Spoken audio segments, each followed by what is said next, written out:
One of the significant issues in early Australia was the place of freed convicts. This is a statue of Lachlan Macquarie. He was the Governor of New South Wales between 1810 and 1821. Lachlan Macquarie, with the influence of his wife and his own Christian faith, believed that convicts should be given a second chance. His Christian faith led him to believe in forgiveness, restoration and a fair go. And because of that, he emancipated, in other words, freed, more convicts than any governor before him. Now, this caused enormous tension in the new colony. There were those who believed that there was a criminal class and they could never be given a second chance. But Lachlan Macquarie didn't believe that.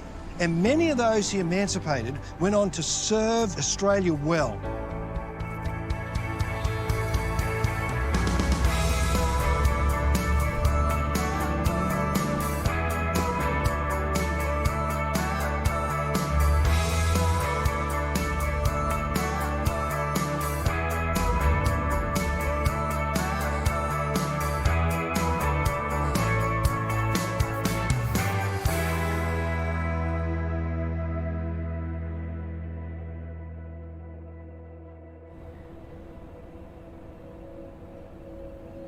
If you want to understand the genesis of a fair go for everyone, a key value in Australian society, look no further than Lachlan Macquarie, motivated by his Christian faith. It's another reason that faith runs deep in our country.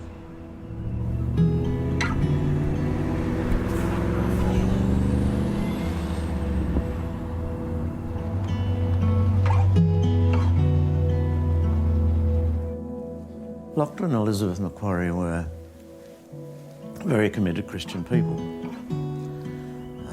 Elizabeth in particular had a very, very strong church background and had lived her, I suppose, important years through the evangelical sort of revival at the late 1700s and early 1800s, had a friend of William Wilberforce and all of that kind of thing. Deeply committed Christian. Lachlan was also a Christian. I think that the deepening of his Christian faith came as a result of his marriage to Elizabeth. But they came to Australia with Christian commitment to do what they considered to be right.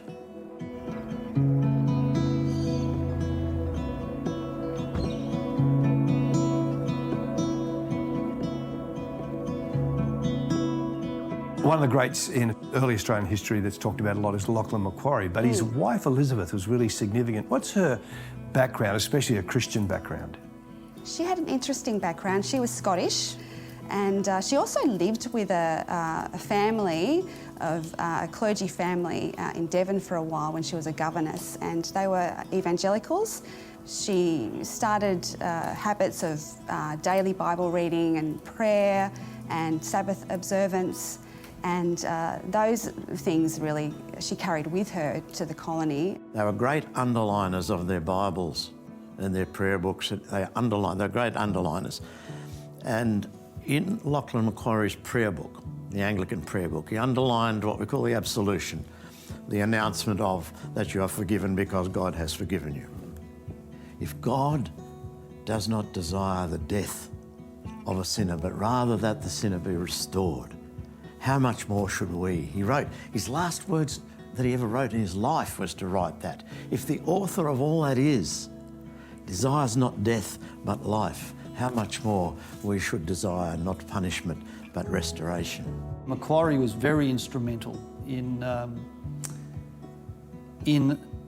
appointing ex-convicts who'd done their time, who then took their place in the community.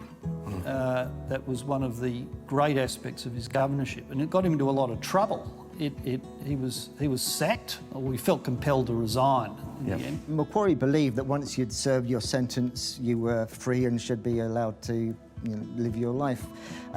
But there were other people who had gone over to Australia, not as convicts, but as volunteers to try and set up a new life for themselves, usually through farming. And they didn't want to be in competition with criminals. It wasn't in their interest, so they wanted these people kept out of their way. Macquarie had opened the gates And out of that flood of emancipated convicts came all of those people who made Australia how it is today. I don't know where it comes from, but I just love London and I love old stuff.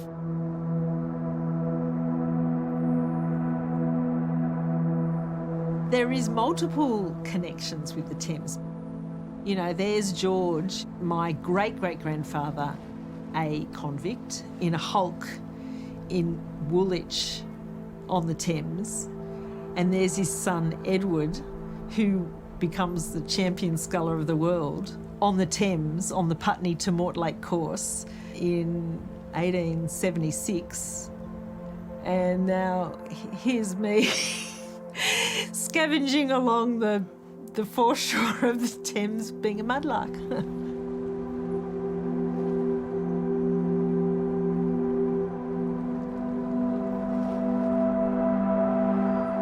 The closest I'll get to mudlarking is standing out of the mud and hoping that she's safe. But no, I won't be mudlarking with Jane. Steve, what do you know about the first mudlarks? A lot of people lived along rivers like the Thames, and the Thames, you know, now it's pretty empty, but 200 years ago it would have been a major thoroughfare full of traffic, boats, you know, taking people and taking goods from all around the world into the UK. And so a lot of stuff would fall into the river and either wash up on the shore or be buried in the mud. So, you know, if you had no other option, it was a way to make a living, digging about in the mud and finding stuff that had been dropped or lost. Wow. So it wasn't a craft activity. It was a bit of an opportunity for survival. It wasn't really a lifestyle thing. No, it was a way of trying to make a living.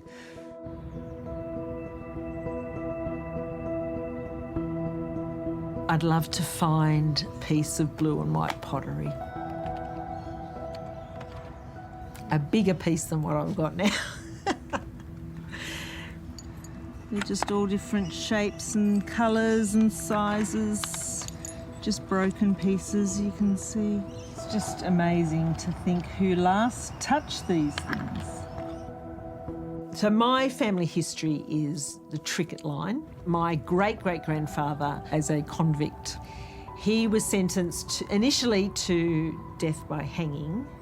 A chaplain interceded on behalf of 12 men in that jail to have their sentence of hanging commuted to transportation for life. And so I look back now and I think, wow, you know, if it was not for that chaplain interceding on his behalf, you know, our family line would have finished right there and then. It's not that the Trickett family had this sort of wonderful, you know, dynasty of faith. It's almost like God intervening in particular people's lives, which made a difference in the future.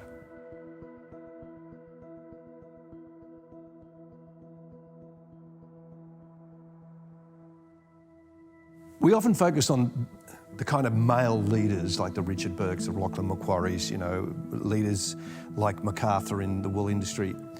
They all had wives that were deeply influential. Oh, absolutely. And women in the history of evangelicalism are sort of, in many ways, the great, well, in the history of Christianity are often the unsung heroes. Although in evangelicalism, women seem to have had a greater influence. Women have just had a massive influence in constructing civil society in Australia. So how did Mary Reevey come to Australia? Well, she came as a convict, and it was an amazing story, actually. She was convicted of horse stealing in 1790. When she was arrested, she was dressed up as a boy named James Burrow. And it wasn't until after her trial, under medical examination, that they discovered that she was actually a girl. So when was Mary emancipated? She was emancipated 2 years after she arrived, when she married. So Thomas Reevey had met her down on the docks. He was an employee of the East India Company. He was an Irishman, and they married in 1794. And at that point, she was emancipated, and he was given land, and they settled on the Hawkesbury River and farmed there for some time. He was a successful businessman, wasn't he? He was, yes. He started a cargo business along the Hawkesbury and then later in Sydney, and he became quite successful by the time of his death in 1811. So she was left with 7 children, and then the business as well. His business partner had actually died within months of him, so she was left with the whole thing. And she really thrived and succeeded in business herself, but she managed to not just run it, she expanded it as well. What were some of the driving values for Mary? She wrote in her diary about the sermons she listened to, some key verses that she loved, and I think her values also involved a lot of generosity as well, which came from her Christian faith. Is there a way of looking at her legacy all these years later? I think she's interesting for 2 reasons. One, she represents the many emancipists who really benefited from the generosity of Lachlan and Elizabeth Macquarie. And I think also we can see her legacy in the institutions that she supported, the way that she not just made money, but she contributed to the economy in Sydney. She built buildings and she supported these public institutions which were emerging at the time.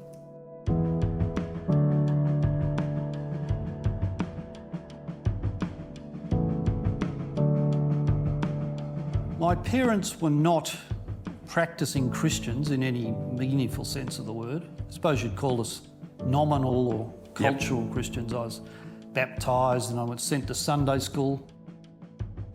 I didn't mind it, but it didn't grab me. Put it that way. I didn't go on with it as a teenager. So as soon as you had the opportunity to stop, you did? Yes. Yes. What did you go on to study, Roy? Well, I did pretty well at school, and I studied law at Sydney University. If we met you in your kind of law study years, yes, what was faith like then for you? Well, I didn't have any. I was, looking back, I was terribly ignorant of Christianity and religion in general. As I said, I'd come from a well-educated background on many other things. So I would have liked to have said I was very well informed about many things. I certainly knew the law well. But I didn't have a good grounding in the most important questions of all. Yeah. And that was so until my mid-30s.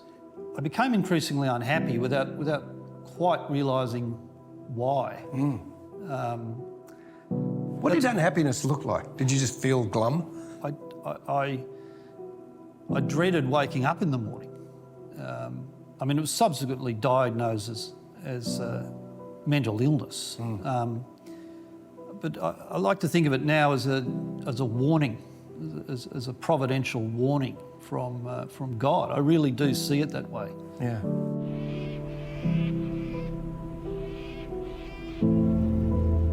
Richard Johnson was the first chaplain. He was followed by Samuel Marsden. Tell us about Samuel Marsden. He was a man of big vision, big personality and big stature as well. In fact, they say he was built like an ox. But he came and assisted Johnson for a while and then took over as the principal chaplain. He was here until he died in 1835. One of his main contributions to the colony was in agriculture, actually. He was one of the best farmers in the whole of New South Wales. He had 27 farms, 27 properties. He had a very considerable holding and of course was responsible for getting wool transported to England. He was in it for the challenge because these Christians believed that if you had prosperous industry, then people would be likely to prosper. The best thing to do for convicts was to give them a job. Yeah. And that's what they did. Look, he's got a mixed reputation, it must be said. He's been decimated over the years by the secular historians. The flogging parson, of course, is his nickname, because as well as his duties as a Church of England minister, he was a magistrate. So there's a lot of myths about Marsden on the Australian side that have caused us to look back on him as if he was a negative character, overshadowing the many positive things that he did. So because of his mission to serve Christ in this land and in the South Seas, he recruited clergy and missionaries with that same vision and perspective, and ordinary people, settlers who had come who shared those evangelical convictions and the mission to build Australia.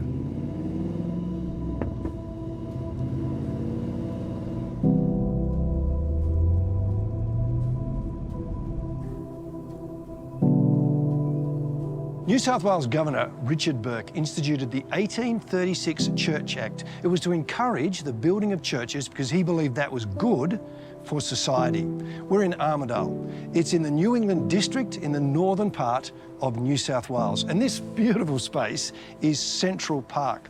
And Central Park is surrounded by huge churches. Behind me is St. Peter's Cathedral, and it was completed in 1875. Over this side is St. Paul's Presbyterian Church, completed in 1882.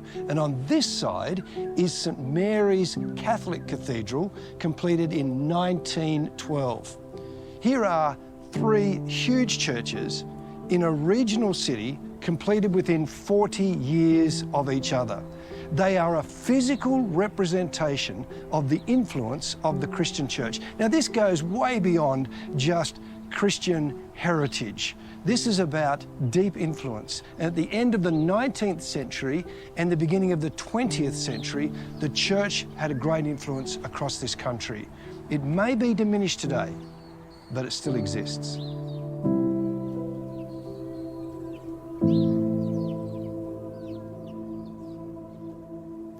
Going forward to another governor, Richard Bourke, he started the 1836 Church Act, which most people don't know about. What was the 1836 Church Act? It was an act of Parliament, very controversial at the time, that established the principle that in New South Wales, all of the Christian denominations would be treated equally. Bourke was deeply concerned that if we didn't build more churches in Australia, that Australia would fall into godlessness. And he also believed that the Church of England should not be the privileged church in New South Wales in the way that it was in England. And so the Church Act basically apportioned money to pay for churches for the Church of England, Catholics, Presbyterians, and eventually Wesleyan Methodists. He said, we the government, we will give to every community of Christians who can identify as a distinct group. We'll give you £1,000 to establish a church, and we'll pay you £200 a year for your minister, at a time when the average wage was about £100. So this was very generous. What it actually did was create a plural establishment where you had 4 churches given state funding, and the purpose of it was to Christianise Australia. He believed very strongly in the Protestant faith. He himself was a very pious Anglican, but he also believed that one of the things that was the greatest threat to Christianity was Christians persecuting other Christians. And he really wanted to try to get rid of all the sectarian or the fights between the denominations by basically giving them all money. So how many churches took up this opportunity of the Church Act? Most towns in Australia took up this opportunity, which is why when you go into old towns today, you can drive through and you'll see, an Anglican church, a Presbyterian church, a Methodist church, and a Catholic church. Chances are they were built under the Church Act.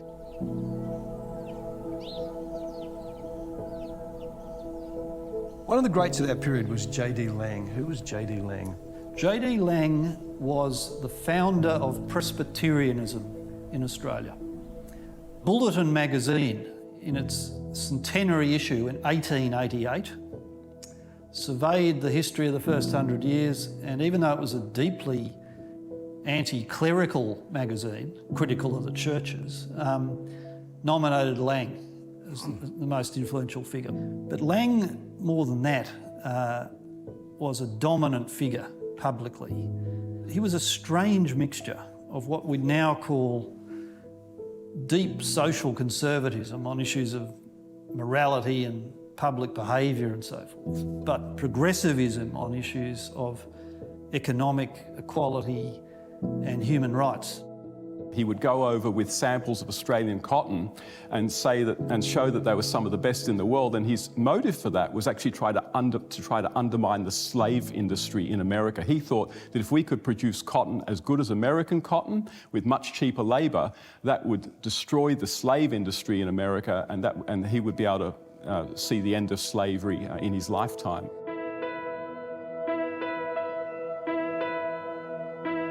When my older daughter, Hope, was 4 years old, I decided one Sunday morning that I was going to take her down to Sunday school.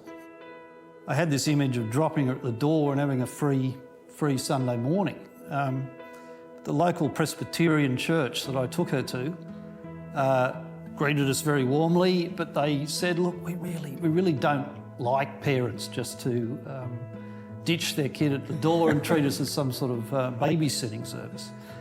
So one of you really has to stay, and I did. Now, I started off in the first few weeks just sitting in the back of the pew and half listening to what was going on, but I actually dipped into the Bible in the pew. And very, very quickly I got interested. I got interested intellectually. Later, I also came to enjoy the fellowship of the church, but for me, it was an initial realisation that there was so much I didn't know. Okay. And these were the deepest questions of all that I'd never really properly thought about. Did that surprise you? Yeah, it did. And how could I have got this far in my life without truly turning my mind to, is there a creator God? If so, what does that God require of me? So being the sort of guy I am, I started to read voraciously apologetics, and the minister pointed me in good directions, and I just started to nut it out for myself. At what point did you get to saying, gosh, this is true and I need to make a response? It was within 12 months. I started sobbing, and during the singing of a hymn about the crucifixion, and I hadn't cried since childhood, and I hadn't cried since. And many might say, well, so what? But of course, for the individual, it's all about the timing of such an experience and a response to, in my case, an understanding of the meaning of the cross for the first time at an emotional level, spiritual level. Yeah. Isn't that intriguing that you spent all that time thinking about it intellectually, but then in this, hymn on Good Friday, when the church celebrates the death of Jesus, that actually came home personally? It did. I mean, the sceptics would say, well, you were ill. But that doesn't begin to explain the context and God's purposes in making you aware that you are ill and what's lacking in your life and so on.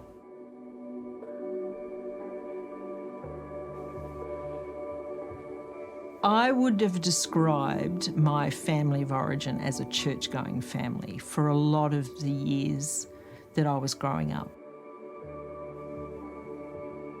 My parents never missed a Sunday.